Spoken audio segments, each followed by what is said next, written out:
Well, from time to time on Main Street, island spoken word poet Bob Jensen drops by to tell us about his latest projects and to share a poem or two with us. Bob is getting ready to head off to Australia for some shows at several festivals there, including the Port Fairy Folk Festival. Bob dropped by the studio earlier. We're going to be doing 3 festivals, but we're kicking off, and when I say we, I'm touring with Tony McManus, a guitarist, originally from Scotland, now living in Ontario. We're kicking off the tour at Port Fairy, which really is the plum of Australian folk festivals. And we've been given 3 performances there, including a huge one. It's actually in an arena.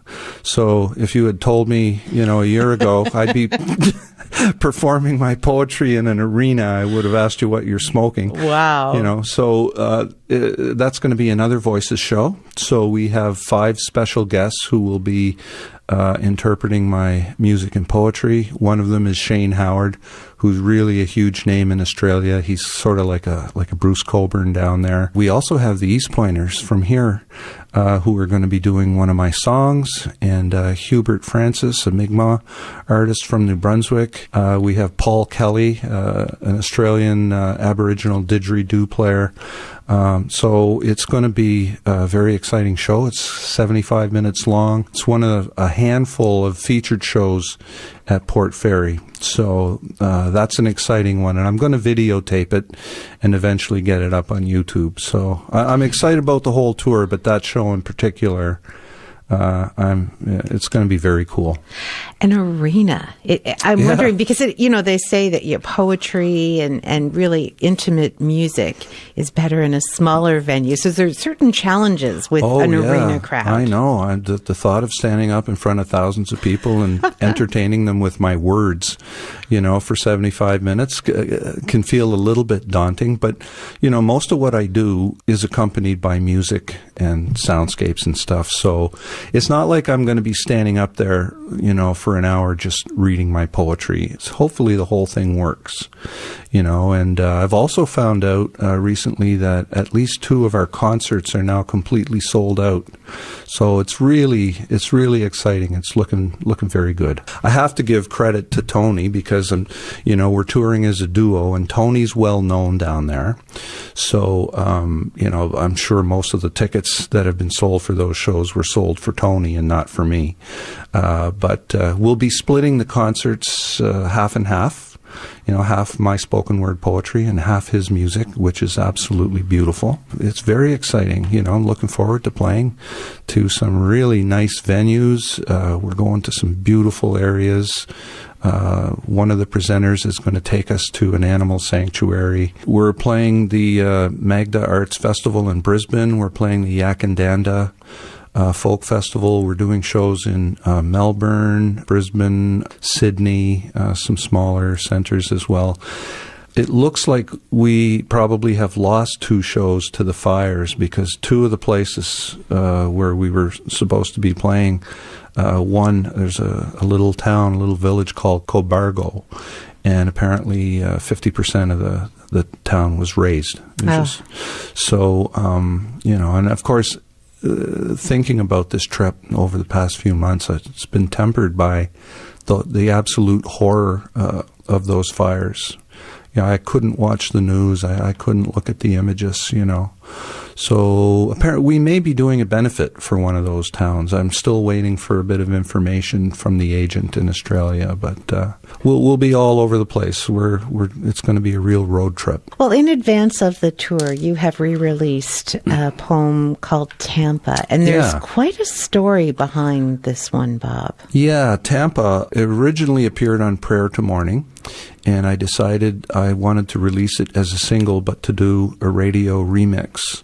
So Chris Corrigan has produced a remix with a full band, and he played the music. There's an island drummer by the name of Matt McEachern, who played drums, and the original music was written by Jake Morley from England. So it just went out to radio yesterday. We're releasing it in Canada, England, and Australia. And, fingers crossed, 6-minute spoken word poetry about poverty on the streets of a big city. I don't know if that's going to be a number one with a bullet, but we'll keep our fingers crossed. But it comes from a personal place for you.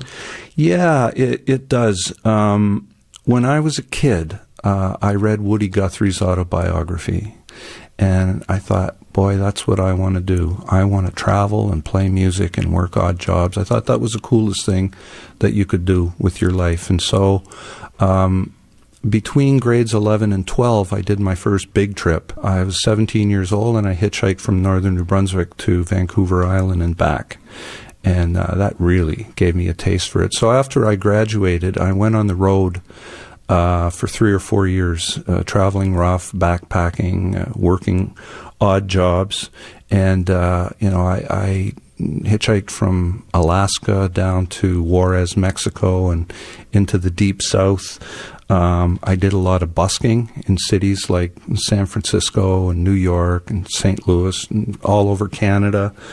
I sailed for a while on an oil tanker, and had the incredible experience of being in a Force 9 gale off the coast of Belgium in 40-foot waves. Oh. Yeah, and Force 10 is hurricanes. Yeah. So that was wild. It was one of the handful of times in my life where I really thought, boy, I think I could die here. So there were lots of adventures. Hitchhiking in America is it's not a good idea, and I did it several times. I've been to about 40 states and seen some pretty scary things, And your time in Tampa was kind of disturbing too, wasn't it? Yeah, it was a recession of 1982, and I had been doing my folk singer thing in Edmonton. And then I strained my voice, so I couldn't sing for a while. But then there were no jobs. That recession was really bad. You couldn't even get a dishwasher job. So I called a buddy of mine, a traveling buddy, and I said, let's go to Florida for the winter. We'll hitchhike down there. We'll pick a few oranges and we'll lay on the beach. He said, good idea. So I met him in Nova Scotia, and we hitchhiked down to Florida. We got to Tampa, and we were broke. And the first thing that we found out was that even the agricultural jobs, because of the recession, they just weren't there. So we had to figure out how we were going to survive on the streets of Tampa. We decided, well, we're here, let's make a go of it. Initially we did things like we would sell our blood to get a little bit of spare money so we could put our packs and our things in the lockers at the Greyhound bus stations.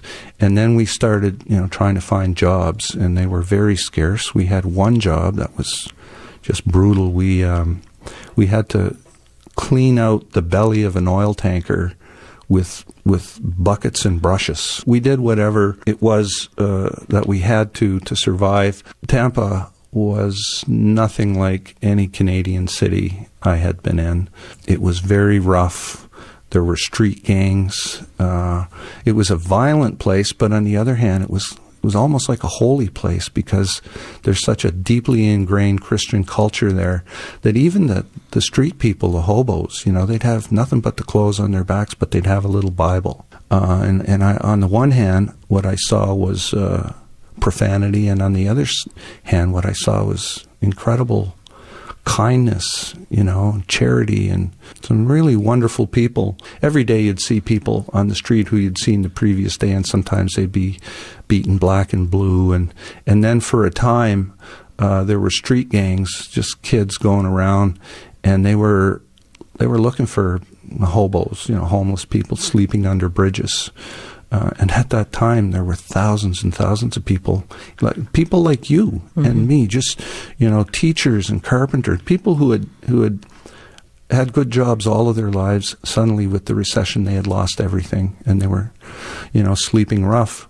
And so these kids would go around, and they'd find some poor old guy, and they'd pour gasoline on him and set him on fire. And that's referenced in the poem.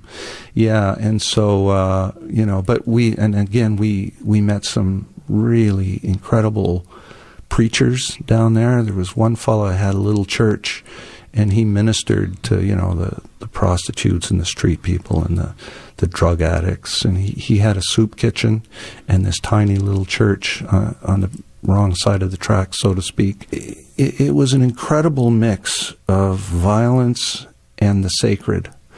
And I learned lessons down there that I honestly carry with me to this very day. The poem Tampa tells that story. It's a true story, and some of the things in there are kind of disturbing and also inspirational, but it's all true. We're going to hear it now. Thank you so much for coming in, Bob, and best of luck on your adventures. Thank you kindly.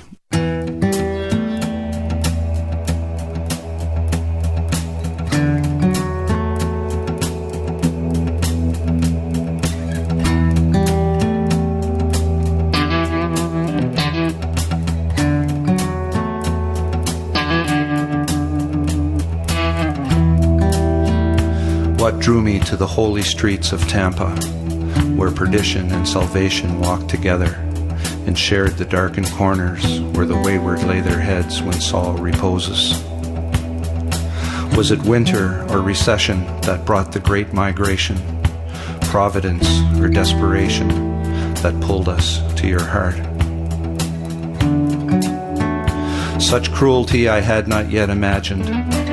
Broken men, ignited, midnight torches, like Nero's brilliant Christians, illuminating Roman streets with oil and wood and martyrdom. Such benevolence I had not yet imagined, kindness and charity that I did report as sacraments. And who are you, J.C., with the initials of a savior and the piercing eyes of the devil? How did you come to purchase your accommodation in the cruel cage of Attica? What was the dark heart of your secret? Was it murder or something more sinister? For a soul can no worse stain than the lethal mark of Cain.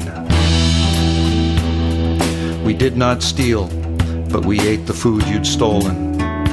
We did not trust you, but we let you watch our backs. For hunger and weakness are not so discerning as abundance and strength. We three, each in our own way, sought the eye of the needle, the narrow gate into the holy city. I dismounted and found it on the street and beneath the bridges where bedrolls and refuse pass for an abode. For the gate was not a golden arch, but a broken road trodden by the unholy, the unclean, the untouchables. You too saw it in the charlatans, the false prophet who offered salvation for $100, but whose pernicious spell dissipated like the early morning fog before the sun at Tampa's heavy dawn. Tampa, thou holy city, Tampa, thou son of perdition, where salvation was offered for a beggar's alms and hobos carried scripture. In a little church on Franklin Street, I met one of your prophets, an old street fighter whose road to Damascus ended in the holy city, Tampa. He spoke to the killers, he preached to the whores, reached out to the junkies with dead eyes and open sores, gave hope to the hopeless with words like a dart, past tired ears to pierce broken hearts. Sons of perdition granted exemption, atonement traded for priceless redemption. I saw her at the organ, old and frail, erect and fearless, amazing grace and dignity and stature. A broken man approached her, dressed in rags and gaunt and cheerless, amazing fodder for the coming rapture. Told her a tale of hopelessness, of solitude and pain, how he'd failed both God and man, how his life was but a stain. Saw the goodness in her eyes as she took his filthy hands, raised her voice to heaven to invoke the Son of Man. The prayer that flowed was canticle, the tears that flowed a river, the tongues of fire above their heads gave my soul a shiver. A Pentecostal prayer in a language known to God raised a broken man to ecstasy, benediction we did laud. Felt his presence in the room, his pureness touched my heart, his grace like Moses' staff, making seas of sorrow part. Heard his voice against the wind, saw his face against the sun, felt his sorrow on my cheeks when the deluge had begun. Knew his grace as I lay sleeping, assailable, exposed, beneath the open sky, in exhaustion's deep repose. For we had no door to sprinkle, no dispatch in the night. We beseech thee, pass us over, until morning's cherished light. For we too might well have been enkindled in the night, like Nero's brilliant Christians, to give the pagans light.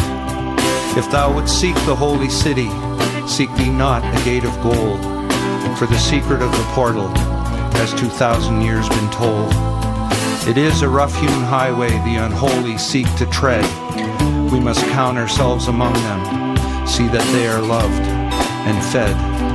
For the architect of Eden and the one whose gate we seek walked with such as these, the lost, the lame, the meek, to reach the holy city and that splendid rest of seat.